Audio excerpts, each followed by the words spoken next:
दुखों में अपने बेटे का, परिवार का खोने का दुख सबसे बड़ा दुख होता है। दुखों में भी सबसे बड़ा दुख इस बात का होता है कि आप अपने परिवार के बेटे को, परिवार के सदस्य को खो दें।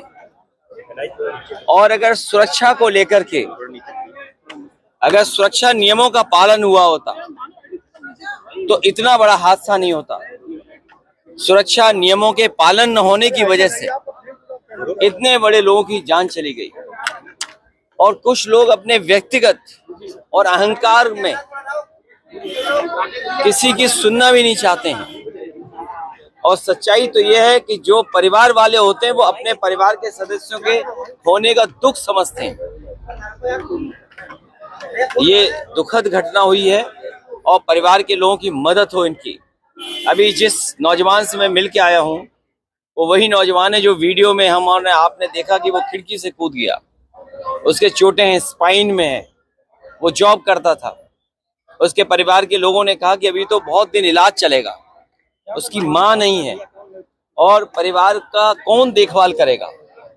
उस परिवार में अकेला कमाने वाला था। अगर सरकार नहीं मदद करेगी तो कौन मदद करेगा। ऐसी घटनाओं में सरकार की जिम्मेदारी बनती है कि पूरी मदद करें।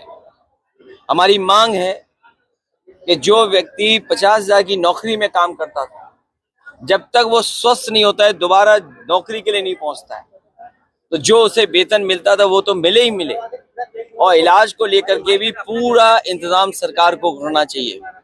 और जो मरने वाले जो बच्चे हैं, सरकार पे तो कौन कमी है खजाने की।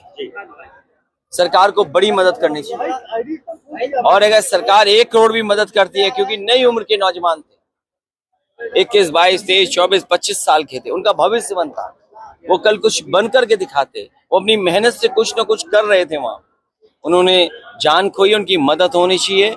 कम से कम सरकार को 1 करोड़ रुपए की उन परिवारों की मदद होनी चाहिए जिन्होंने की जान गई है।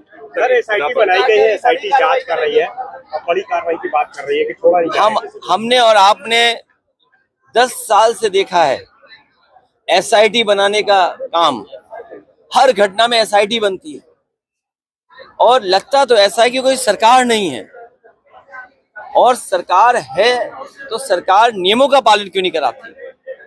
और इस सरकार में जो नक्शे पास हुए होंगे, जो एनओसी मिले होंगे, फायर एनओसी तब मिलेगा तब जाकर के नक्शा पास होगा। लेकिन कौन लोग थे जो फायर एनओसी के लिए अपनी जेब भरते थे और जेब का खजाना कहां तक लेकर के जाते थे। लगता तो ये कि 10 साल से कोई सरकार ही नहीं थी। और जब भ्रष्टाचार हावी हो जाएगा मानकों पर तो क्या फैसला होगा। इस सरकार में भ्रष्टाचार हावी हो गया है मानकों पर। इसकी वजह से भ्रष्टाचार चरम सीमा पर है। और जो सरकार भ्रष्टाचार से बनी है वो भ्रष्टाचार तो करेगी, क्यों नहीं करेगी। सर, 4 लोगों को गिरफ्तार कर दिया, लेकिन अभी तक वजह नहीं पता चली कि आग लगी कैसे। 4 लोग, छोटों पे कार्रवाई हो गई, बड़ों को बचाया जा रहा है। आपको याद होगा